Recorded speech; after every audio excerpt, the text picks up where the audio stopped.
கர்த்தருக்கு ஸ்தோத்திரம்.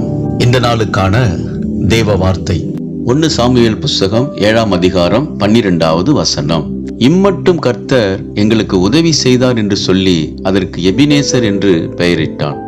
இந்த நாளின் தேவ வார்த்தையின்படி ஆண்டவராகிய இயேசு உங்களுக்கு உதவி செய்து உங்களை ஆசீர்வதிப்பார்.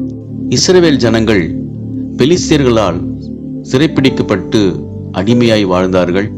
அவர்கள் அந்த அடிமைத்தனத்திலிருந்து விடுதலை அடையும்படி கர்த்தரிடத்திலே அவர்கள் ஜெபம் பண்ணி பெலிஸ்தரோடு யுத்தத்துக்கு செல்கிறார்கள்.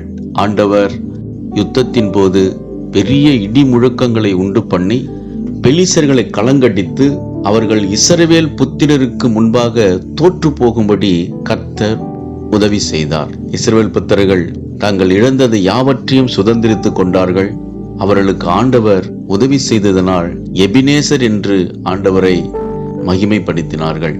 அன்பானவர்களே, ஆண்டவர் உங்களுக்கு உதவி செய்வார். சிறையிருப்பிலிருந்து உங்களுக்கு விடுதலை தருவார். போராட்டத்தின் மத்தியில நீங்கள் இருப்பீர் என்றால் இந்த நாளில எபினேசராகிய ஆண்டவராகிய இயேசு உங்களுக்கு உதவி செய்கிற தேவனாய் இருக்கிறார்.